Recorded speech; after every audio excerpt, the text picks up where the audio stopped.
बड़ी खबर इस वक्त आ रही है। रूस के सैनिकों की ट्रेनिंग का एक वीडियो अब सामने आया है, जिसमें रूस के सैनिक बेलारूस में हथियारों और बख्तरबंद गाड़ियों के साथ युद्धाभ्यास करते हुए दिखे हैं। यानी रूस बेलारूस के रास्ते यूक्रेन पर हमले की तैयारी कर रहा है।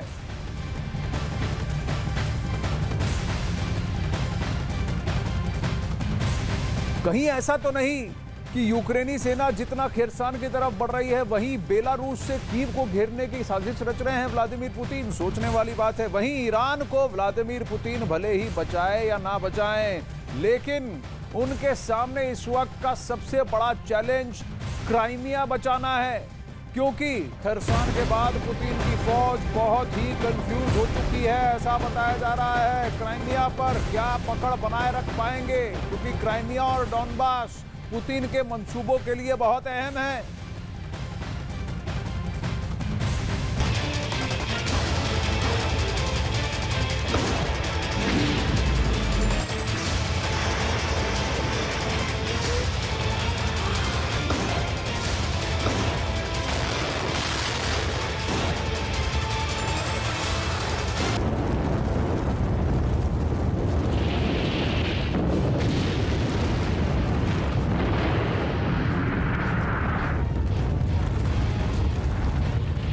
यूक्रेन जंग के दौरान रूस के राष्ट्रपति व्लादिमीर पुतिन जोर का झटका भी जरा जोर से ही लगा है।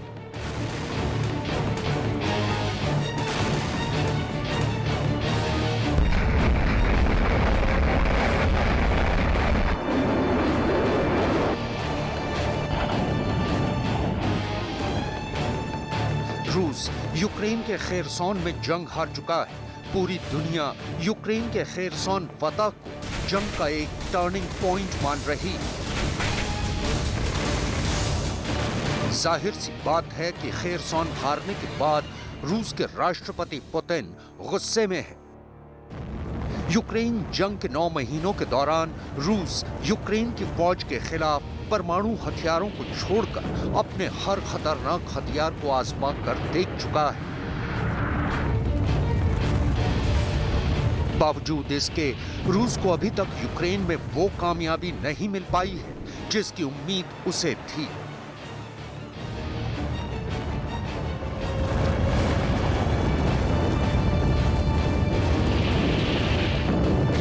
ऐसे सूरते हाल में रूसी सेना का खेरसॉन हारने का मतलब है कि अब रूस पूरी तरह से बैकफुट पर आ चुका है।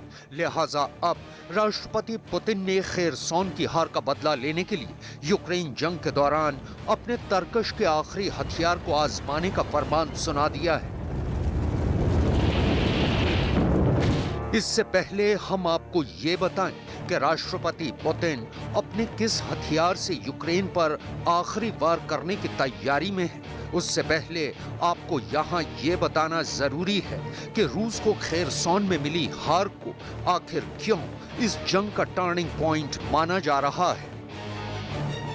खेरसॉन शहर में आती यूक्रेन सेना की गाड़ियां, खेरसॉन के लोगों के साथ सेल्फी खिंचवाता यूक्रेन सेना का एक जवान, मोटरसाइकिल पर यूक्रेन के झंडे लगाकर शहर में घूमता एक नौजवान और खेरसॉन को छोड़कर जाने के बाद रूसी हथियारों के जखीरे का निरीक्षण करते यूक्रेन की फौज के अधिकारी। ये वो तस्वीरें हैं जो इस हकीकत की तस्दीक कर रही हैं कि खेरसॉन शहर को रूस की सेना छोड़कर जा चुकी है।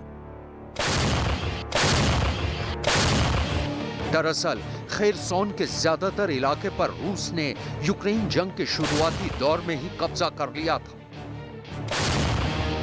लिहाजा रूसी सेना के खेरसॉन छोड़कर जाने के बाद शहर के लोगों के साथ साथ यूक्रेन के राष्ट्रपति व्लादिमीर ज़ेलेंस्की का भी जोश हाई है। राष्ट्रपति ज़ेलेंस्की के मुताबिक खेरसॉन शहर को छोड़ने से पहले रूसी फौज ने शहर में जगह जगह लैंड माइन्स और बूबी ट्रैप्स बिछा दिए हैं। Станом на цей вечір силами оборони встановлено контроль більш ніж у 60 населених пунктах Херсонщини. Поліція розпочала стабілізаційні заходи. В самому ж Херсоні теж тривають стабілізаційні заходи. Всюди, на звільненій території, дуже багато роботи у наших вибухотехніків. Вже вилучено майже 2000 вибухонебезпечних предметів, мін, розтяжок, боєприпасів, які не розірвалися. Окупанти перед втечею з Херсону знищили всю критичну інфраструктуру. Зв'язок, постачання води, тепла, електрики. У рашистів всюди однакова мета – максимальне знущання з людей. Але все ми відновимо, повірте, хоч для цього потрібен і час, однак всім вже зрозуміло, результат буде наш.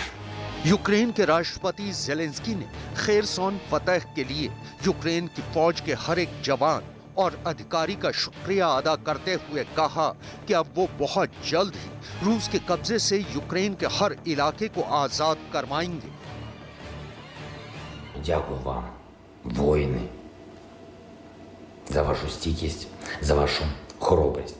І я приєднуюсь до подяк і бажань, які вже отримали від херсонців наші бійці 28-ї, 63-ї окремих механізованих бригад та 59-ї окремої мотопіхотної бригади, наші розвідники, наші бійці сил спеціальних операцій, нацгвардійці. Молодці. Дякую всім за блискуче виконання завдань для звільнення Херсону.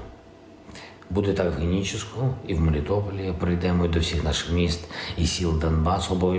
Обов'язково побачимо, як там в Криму українські сили зустрічатимуть з українськими прапорами, як і там зберігають, які там сотнями будуть на вулицях в день звільнення.